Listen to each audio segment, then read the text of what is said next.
Hello readers, award winning book lists के Hindi section से मैं आप सभी का बुकवाइज की ओर से स्वागत करता हूं।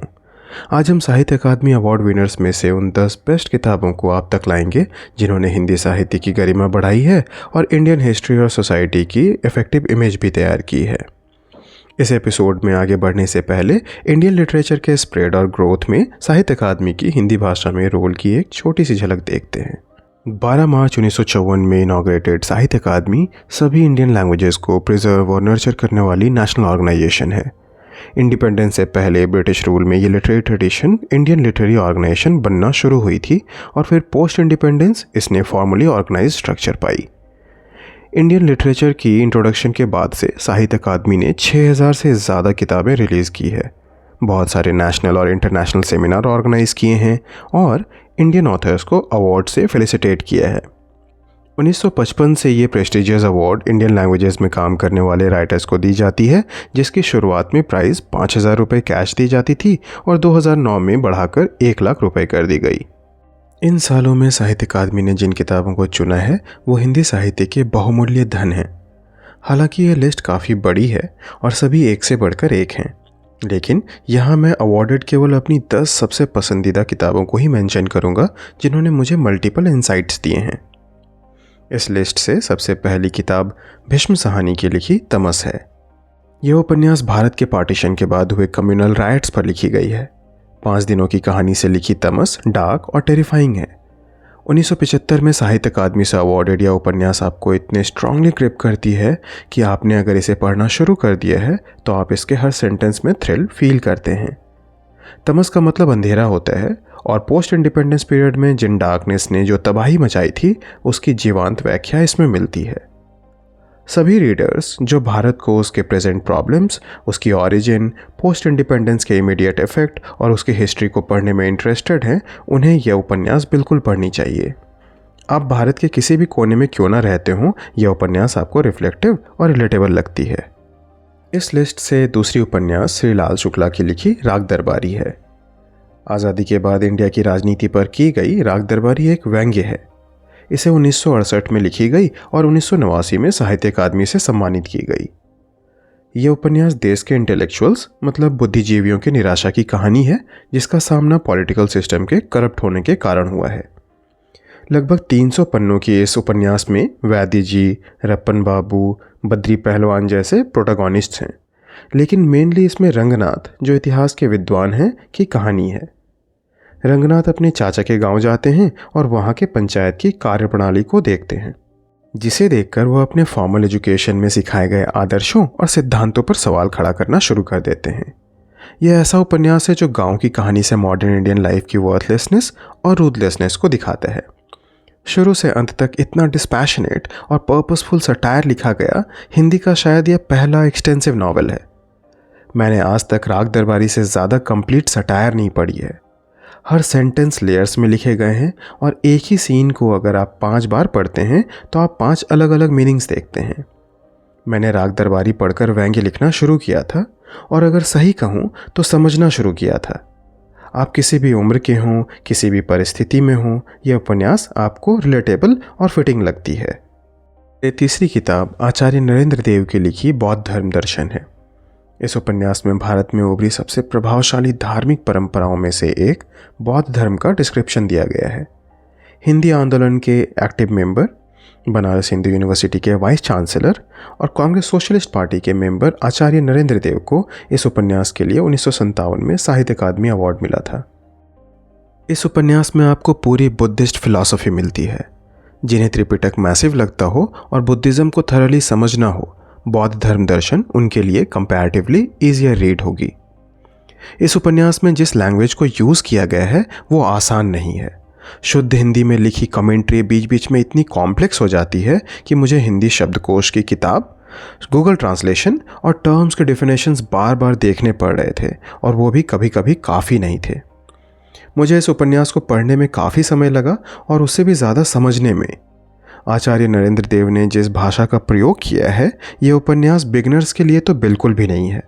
फिर भी अगर आप as a reader challenge accept करते हैं और फिलॉसफी के एडमायरर हैं तो ये उपन्यास आप खुद को गिफ्ट कर सकते हैं। इस लिस्ट से चौथी किताब गिरिजा कुमार माथुर की लिखी कविता संग्रह मैं वक्त के हूँ सामने है। वी शैल ओवरकम गीत का हिंदी अनुवाद हम होंगे कामयाब के लिए प्रसिद्ध अनुवादक गिरिजा कुमार माथुर को इस कविता संग्रह के लिए साहित्य अकादमी पुरस्कार 1991 के साथ व्यास सम्मान भी मिला था।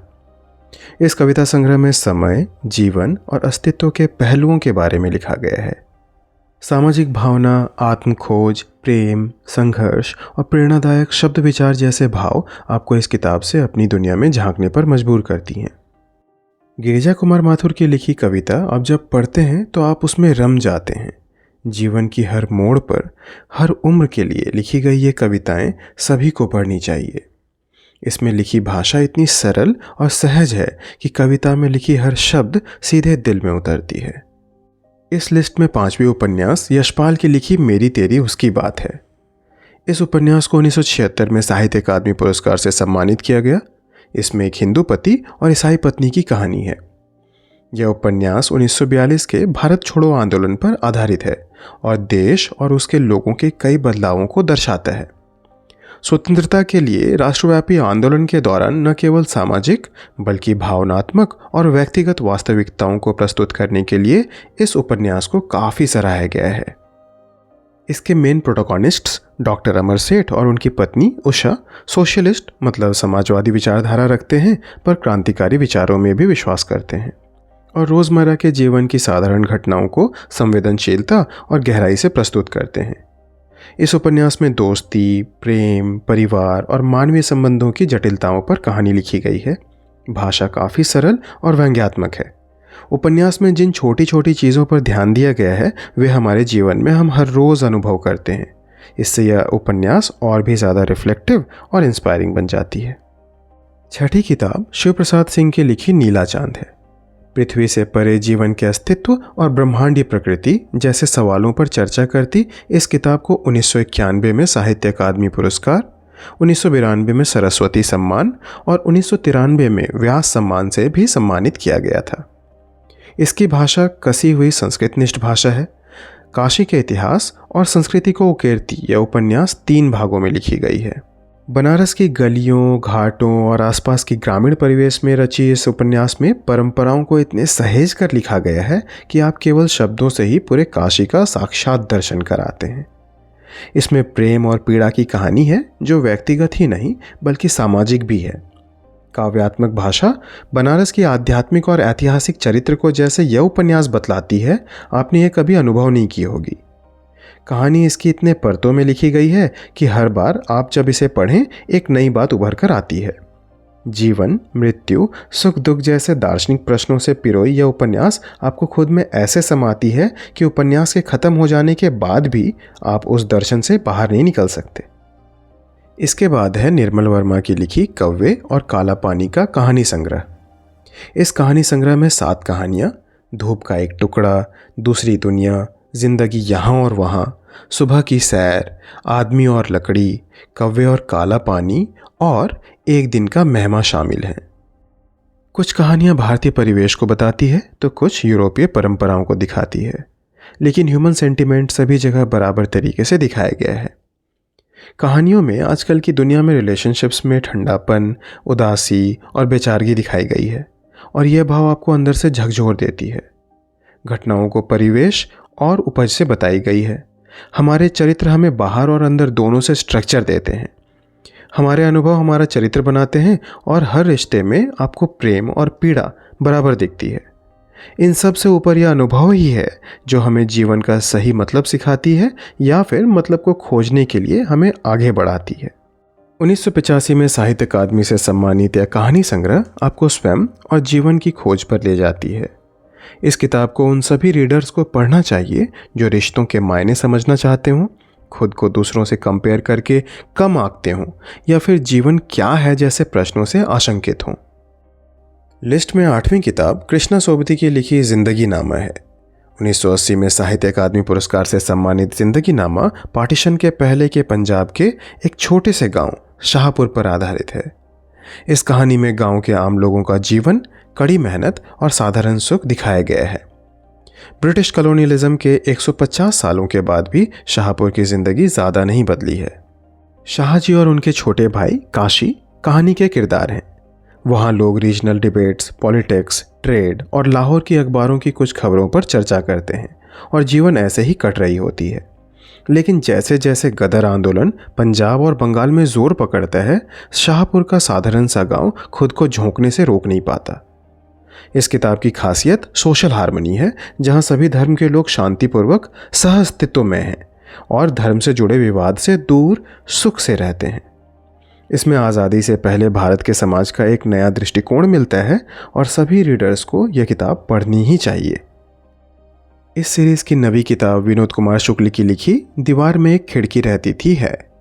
1999 के साहित्य अकादमी पुरस्कार से सम्मानित यह उपन्यास रघुवीर प्रसाद और उनकी पत्नी के बीच एक दूसरे के लिए लोअर मिडिल क्लास के पड़ोसियों की दुनिया के प्रति भावनाओं की गहराई को दिखाता है।